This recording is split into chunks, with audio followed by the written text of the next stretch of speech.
All right, check this thing out.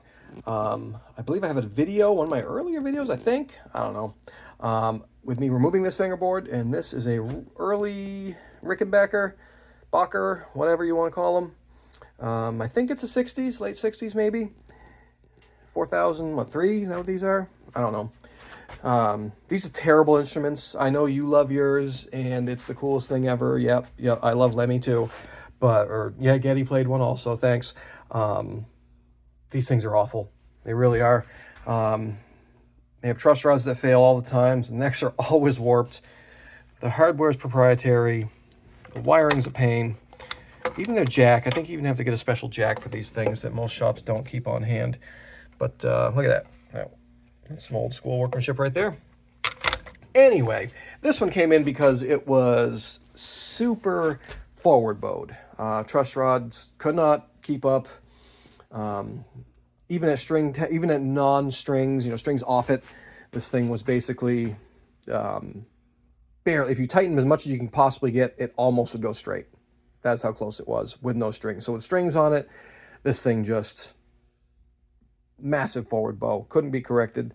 The customer had brought this in, I don't know, last year or the year before maybe, and had us put in different truss rods.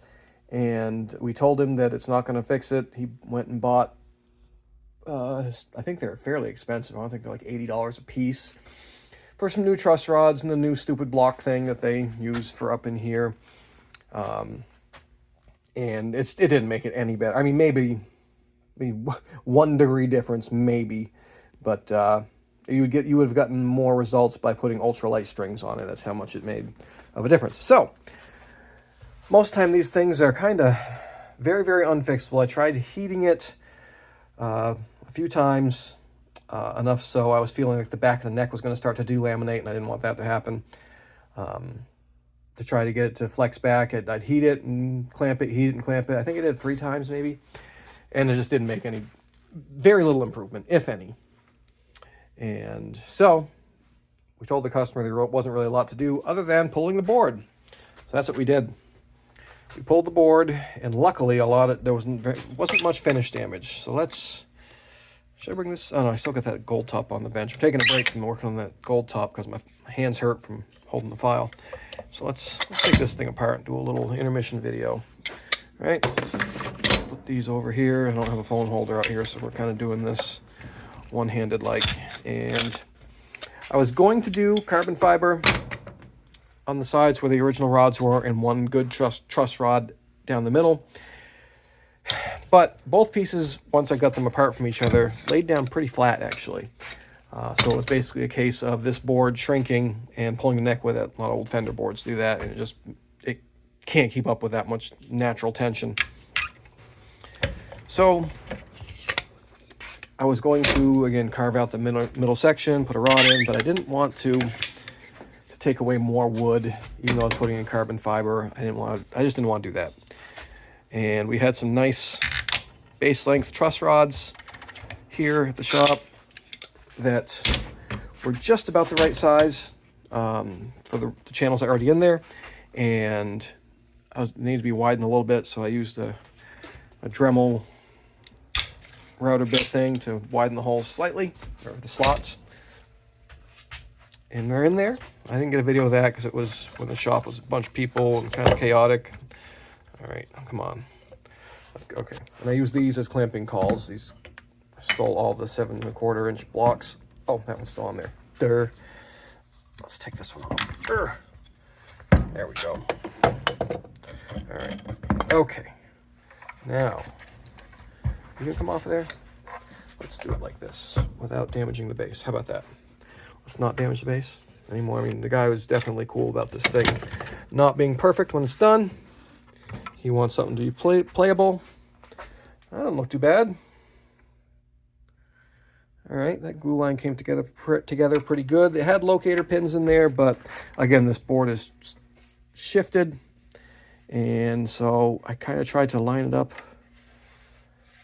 Yeah, it's good. We're gonna have to do a little bit of sanding on the edge, a little bit of a lip on either side. It did shrink, but oh yeah, that looks a lot better.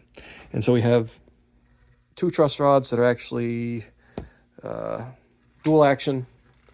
So hopefully it works very well.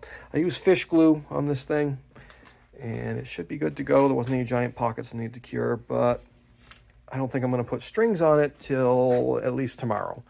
I like to give fish glue an extra day. We keep our shop pretty humid, so I like to give it a little extra time to cure. I've had necks that I tried to do too soon start to separate, and that's not fun. Luckily, fish glue is reactivatable, so you just basically get it a little wet, right? And put a little more fish glue in it, and it's ready to go again. So that's kind of why I use it. And let's see, finish didn't get too damaged when we heated it. A little speckling there. Not bad at all. I thought I was going to destroy this. Worst spot is like right there. I'll see if I can. I was told this is lacquer. I don't know. I think I'll test it like here with some thinner, see what it does. If it's just lacquer, I might drip a little bit of lacquer on there, get that bubble to lay down. But that's about the worst of it. Pretty impressive for how much heat I had to put into this. Yeah, hopefully it comes into it. All right. Let's see. Yeah, I think we'll leave it here for now. Let it cure some more. Just thought you guys liked checking this one out. And I'll update tomorrow on this one. So stay tuned. Thanks for watching. Do all the sharey, savey, subscribey things. It helps. Thanks. Later. I thought I'd do a little add-on, a little addendum to the last video about this thing. One, I found a wrench, or got the wrench, and tried these. They work fantastic. So that's great. They both work in both directions, and you can go back, forward, side to side. It's great. I think it's going to win. And the real reason was that I know some people like to get all butthurt when I say things like this guitar was junk. Sorry, not really sorry, because even they've recognized that was a bad design, and they've switched to this style. So, yeah. Don't waste your time commenting I would blah blah about, you know, I don't say things about customers' guitar. Don't care. Anyway, thought I'd add that part. We'll catch you guys later. Again, thanks for doing all the YouTube things. I appreciate it. See ya.